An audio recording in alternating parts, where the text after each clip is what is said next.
You need to guess who our artist of the week is. That's who he is, but do you know his name? Well, some of you do. Some of you are wondering who is that. Segun Johnson. That's our artist, and he's right here with me. Thank you so much for being here. Yes, sir. You're welcome, sir. Well, for those who don't know, Segun Johnson has been on our annual Thanksgiving program on Channels TV at least twice. Thank you again for being here this morning. Yes, sir. You're welcome, sir. I don't even know where to begin this conversation with you. First of all, how's it been? Yes. Yeah, how's it been? Let's begin from there. Yeah, we thank God. Okay. How has it been? It's been from glory to glory. I'm trying to be very spiritual. Yeah. All right, yeah. But God has been faithful. I can say that for each time that I had the opportunity of performing here at Channels. Of course, it's been, from glory to glory, more people calling here and there, but it's just God. It's been very, very good.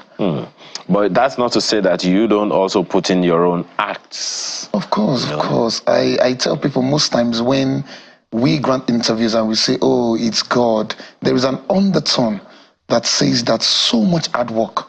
But you can't come on air to tell people, man, I practice for 10 hours, I do this. Oh, you have to tell us.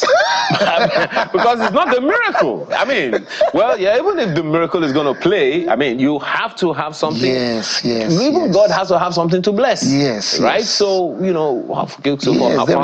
there is actually so much hard work. Okay. One thing people don't know is most times when we go for events and we sing and the party is so beautiful, everyone had fun and they've gone to their different homes, we still go back to the studio to do a post-production. Really? Yes.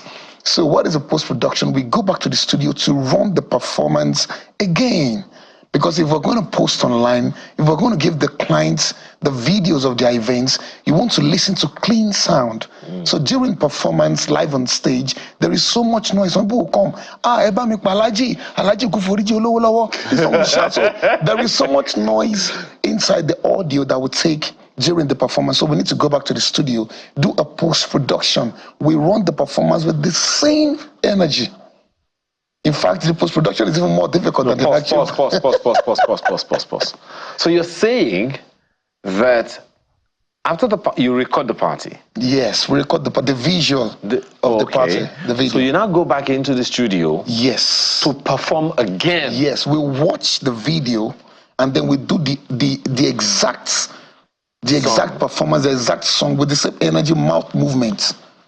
Only I don't want to sound boastful, but only premium artists are that attentive to quality. Many artists will just post those videos or give people those videos like that, which is fine. What? Yes, it is that because you don't want to misrepresent your brand or misrepresent yourself. So we go back to the studio, not just me, I know a list of other musicians that do that. We do another performance. The only advantage is it is not as long as the one we do during performance. We can perform for 3 hours, but we do post-production for maybe 45 or 1 hour. We still run the performances so that it will come out nice. This is the first time I'm saying this on air, actually. This is the first time I'm hearing it. Yes. Ever? Yes. People don't say because they don't want people to know the secrets to the excellence they see in their job, but that's just the secret. It's so much hard work, so much hard work. Because I was going to ask you, okay, so we can say then that post-production is some form of rehearsal on its own for you? Yes, it is. It's a form of rehearsal. Okay. It's a form of perfection. It actually raises the bar from being a conventional musician or a live band to a premium band. So when people talk about you and when they see your work, they see something, something valuable, not just something shabby. So you record videos by yourself? Yes. At events? Yes. Okay. With the permission of the client, of course. Okay. Some clients usually say, oh, I don't want my business to be out there, which is fine. But isn't there a video cameraman or the editor? Okay, some clients are really, really scared of the social media presence that some of us have, while some other clients will even pay to make sure they're out there. Some people even call us because they want people to see that man, 10 million ní gáwọn yẹn mẹ́ Ṣẹ́gun jẹ́ kó rí Ṣẹ́gun post ibi tó ti ń ṣe jẹ́ kó mọ̀ ibi tó ti ń ṣe ṣó fine gan. This is interesting. So essentially, if I'm learning any lesson from you now, is to also communicate to the average musician out there that it's one thing to know the art. It's another thing entirely to perfect it. Yes. In a way that you literally have to position yourself. Yes. Right? But at what cost to you? Well, there are two aspects to the cost of post-production. The first is the intellectual aspect. So it is impossible for you to do a post-production if you did not perform well. Naturally, you can't give what you don't have. So before you can say you want to do a post-production, that means you must have actually performed excellently at the events. Now, so the intellectual aspect is your ability to represent what you did. It's just like you're doing it again. So you must have the intellectual part. Then the financial part, you need to book a studio session. The producer needs to record you again. The producer needs to mix your performance to make it very, very clean so the audio can come out very, very well. You know, the way you are saying this thing, it sounds so easy and so simple to so many people. I know because I've also produced music before. Yes. The layers. Yes. Sometimes you have to perform the same one song like 3 or 4 times. Honestly, to get different mixes. People don't see all of that. Honestly, why did you decide to go that way? So what led me to that is quality and research. So I discovered that artists internationally, they don't just put out their works unless it meets a level of professionalism and excellence. Unfortunately, in Africa and Nigeria, many of us, we just do things because we're talented. But internationally, all these artists, they have a music team, they have managers that control the standard and the quality of their jobs. You might need to know that even their rehearsals are well planned. So they don't just drop anything that bears their name anyhow. It has to be well done. So when I did that, I realized that most of the videos that I've posted in the past, the jobs I've done in the past, were misrepresented. Those jobs misrepresented my brand. I can be a fantastic performer, but you wouldn't know unless you see a job from me. So it is my own responsibility to make sure the job that you see of me is well done so that you can get a proper impression of me, not just what I've done live. Some people don't come to the events that I perform and they still want to hire me. So they need to see a part of me that portrays me well. So that is what goes to post-production. But you also have multi-channel mix when you're playing live. Yes, so when we're playing live, we have multi-channel mix, but it comes out as a stereo recording. Okay. So we need to go back to the studio and do mix down. So we need to go back to the studio and do a multi-track. So what we do present, what I do, I think 1 or 2 musicians, they do that too. While performing live, we take a multi-track recording. Mm-hmm. So once we're done, everything we've done, we take it back to the studio, we mix it, we master it. So it comes out nice. Some exactly what you call so we can just remove. Okay, let me even give you this example. I remember I had an event and I was singing. So the man doing the birthday is a polygamist. I have nothing against polygamy anyway. This is Africa. So he has, I think, 3 or 4 wives. I was hired by one of the wives. So after the event, the woman called me.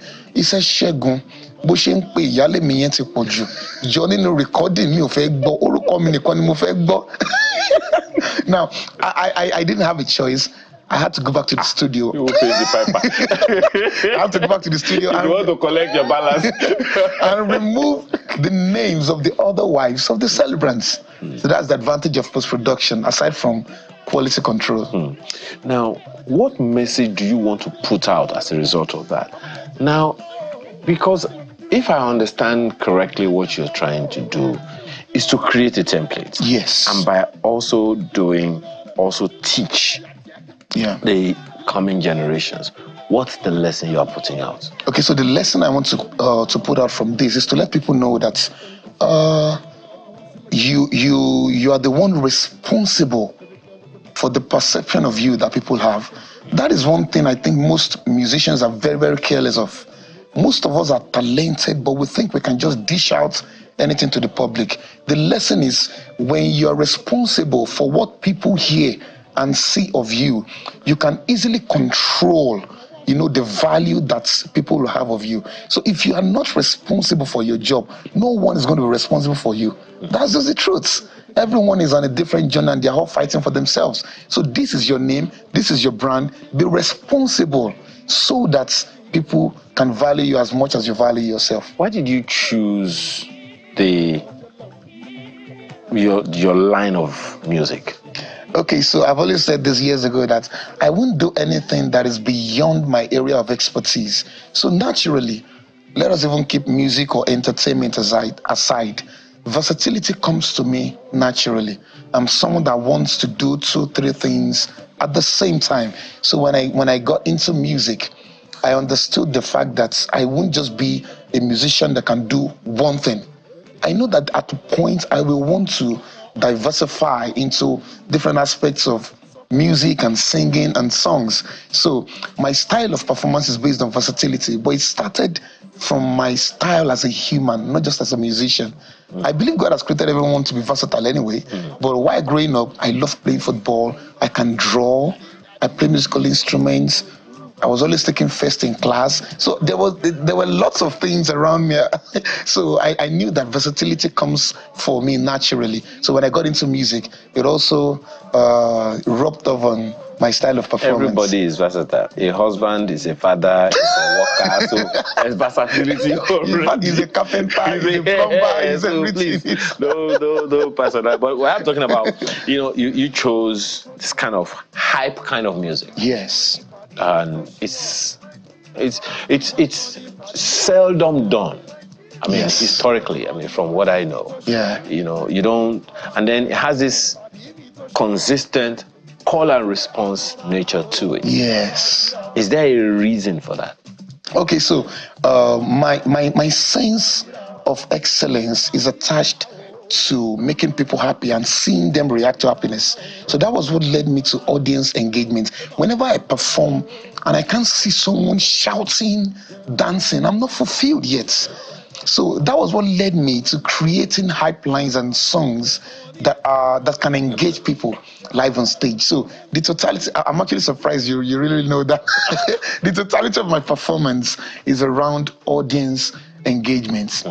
Okay, so I mean, years ago, we did an event, and back then, people came to spray money. And of course, we all know that spraying of cash and abusing naira is wrong. So we have a bag so that people put the cash into. So years ago, people came and they gave me a lot of money. And my band members, we've made money. And I was really sad. And they were like, Segun, kilo shele me odun. I said, guys, I know you guys have made money. Yes, we've made money. But did you notice that the bride and the groom, they were both sad throughout the event? They said they didn't notice. And yeah, you wouldn't notice. You were looking at the money. I noticed because the parents of the bride are politicians, so they have money. So they came on stage and they overshadowed the party. The bride was bored from the beginning till the end. I made money, but I wasn't fulfilled. So from that day, I remember that event was somewhere on the island. I told my guys, we'll make money at every event, but it will be after the client has been properly entertained. So that was what really pushed me into audience engagement so many years ago. So I decided to start doing things to engage people and make sure the client is satisfied. Because some parties, the client might not be so rich. The richest man in Nigeria can come to the party. Does it not mean that we now shift attention to the richest man and just leave the client? So that was what led me to audience engagement. Yeah. That's why you now decided to be show fine. Oh, fine, God. Show talent. Oh, cha-cha-cha. You even now call ta. Now make it a rap. Come on. Who does that? So, what are we to expect from Segun Johnson in another 5 years? What's new? What are we to expect? Coincidentally, yesterday I did a recording with one of Nigeria's finest skit maker and musician yesterday. If you want me to let the cat out of the, I can do that. But what we're trying to do is we discovered... Let the cat out of the bag. The cat is already in prison. It was myself and Brother Shaggy. Brother Shaggy does skit. I can't wait. Okay, so Hey! we discovered that online. 2 people that are still looking for help in their. So we Jesus. discovered that on all social media platforms, there is a wave or a rave right now. Young people are suddenly loving Fuji. It's strange. In Nigeria, in the UK, the US, I'm talking about Gen Zs. Boys and girls of 18, 19, 20 to 25 years, they are now beginning to love Fuji. So immediately I discovered that, and I put a call to Shaggy, Alpha Clinician. Shaggy said the same thing. So what we did a song, Ijo Fuji. And those that came were all young people. We don't, in fact, if you are 35 and above, I beg, just sit down in your house, we don't want you. So basically, we saw the love that Gen Zs and the young people have for Fuji music right now. So we've done a song, Ijo Fuji, and it's around young people, Gen Zs, teenagers. If you see the way they were dancing Fuji, Ijo Fuji, Ijo Fuji. So for the next 2-3 years, we're looking forward to young people representing our Yoruba musical culture way better than our parents. We used to think that Ijo Fuji. You know what's actually interesting is I've always been personally, I've always loved the peculiarity of the Fuji music. Yeah. Because if I remember correctly, sometime in the late 80s, early 90s, I was telling some co-church members, Fuji music, gospel music, said, no, it's, anyway, thank God, all of that is changed now. Yeah. But there is a peculiarity to Fuji music. Yeah. It has some musical techniques that are not common in general music. It has some pitch bending, yes, it does, and inflection natures that are very, very unique and peculiar. Yes. But it would seem like even those people who are dancing, they just love the percussions from the music. Yeah, truly. So one thing I discovered about Fuji music and this particular Gen Z, they love the percussive nature of the sound. Yeah. They talking about bang, boom, boom, boom. They just love the groove. So and they don't know what the drum is. Honestly, most people don't even know that the reason why it is called talking drum is because it talks. Most people don't know. So, but we have an advantage. My generation and Shaggy's generation, we are in the middle. We're a little bit of Gen Z and we're a little bit of millennials. So like me.